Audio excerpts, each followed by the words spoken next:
Imagine a world where half the population is missing from the most important discoveries of our time.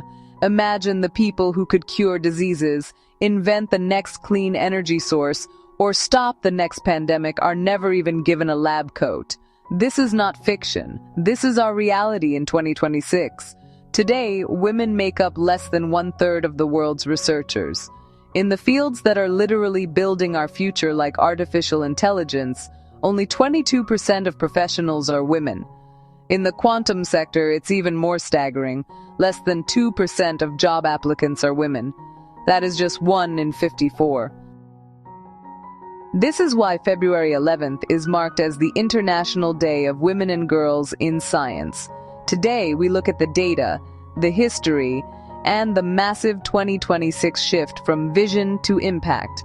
Because when you exclude women, you don't just lose people, you lose the perspectives we need to survive.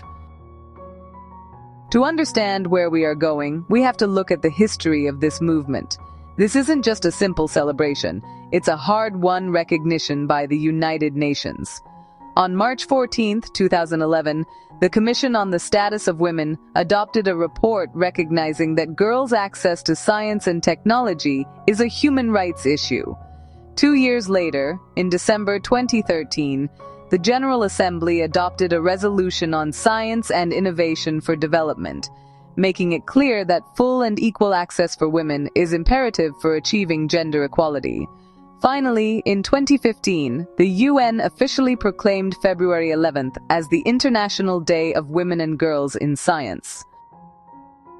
Since then, international organizations and UN partner agencies have worked with member states from Albania to Kenya to Kuwait to ensure that gender equality and the 2030 Agenda for Sustainable Development move forward together. Now, let's look at a shocking paradox in the data. Globally, young women are actually more likely than young men to pursue higher education. 46% of women enroll in college within 5 years of school, compared to only 40% of men. Women are studying. They are motivated. But look at what happens next. Women make up only 35% of science graduates and only 31.1% of active researchers. This is what we call the leaky pipeline. We educate girls, but the system pushes them out before they reach leadership positions. Even in hydrology, the study of water, out of thousands of articles, fewer than 100 even address gender.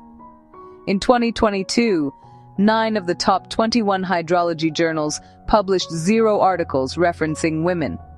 If the people who manage 80% of household water are missing from the science of water, that science is incomplete. In the quantum sector, the gap is a canyon.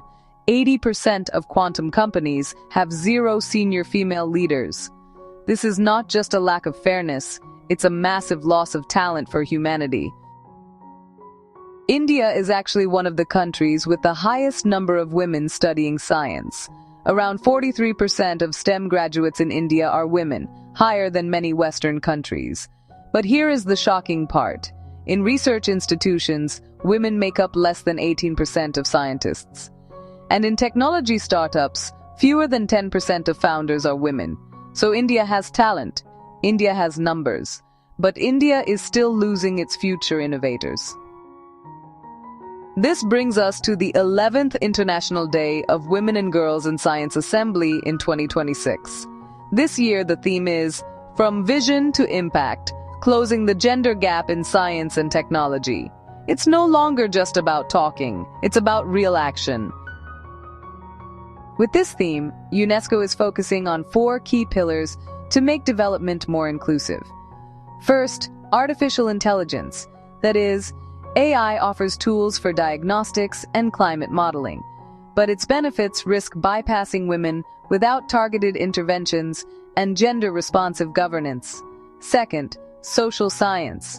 This pillar uses human insights to guide equitable policies, ensuring that tech actually reaches marginalized groups. Third, STEM education. This provides the technical skills required to build and maintain AI solutions with gender-balanced research teams. And fourth, finance. This is the game changer.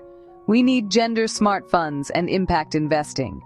Without capital to scale women-led innovations, the gap will never close. The 2026 event at UNESCO headquarters in Paris is a one-day hybrid assembly that's really designed to move us from reflection to good practices. It's focused on 4 key areas: health research, cybersecurity, artificial intelligence, and scientific entrepreneurship. The aim here is to align with the Pact for the Future and the Sevilla Commitment to help close that $4 trillion SDG financing gap. And this isn't just about science happening in a lab. It's about connecting citizen-generated data to early warning systems and building climate resilience. The Assembly is bringing together everyone, from the L'Oréal UNESCO for Women in Science program to youth leaders, so that technology roadmaps are co-designed by all, including experts with disabilities. We don't have to look far for proof that women-led science works.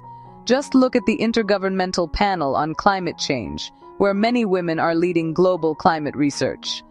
Aditi Mukherjee is redefining water security, and she points out that 60% of climate adaptation is water-related. Catherine Bowen is showing us that proactive health responses can actually save millions of lives. Shirley Harper reminds us that indigenous knowledge is absolutely critical to understanding climate change. Michelle Maiku is fighting for the existential survival of small island states, while Shobha Maharaj points out that we still lack up-to-date climate data for these vulnerable islands. These women are not just researchers, they are architects of survival. They prove that when women lead, science becomes more ethical, more inclusive, and more responsive to the needs of society. So, what is the final takeaway? Closing the gender gap is not just about fairness. It is essential for the quality of science itself.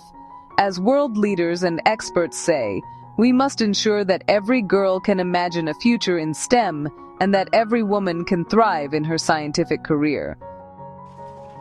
If half the population is excluded, humanity moves at half speed. But when girls rise in science, humanity rises with them. And maybe the next Einstein, Newton, or Ramanujan is already a girl sitting in a classroom today. This February 11th, we celebrate the cure that hasn't been found yet, the technology that hasn't been built yet, and the girl who is about to change the world. Because science has no gender. But the future of science depends on girls.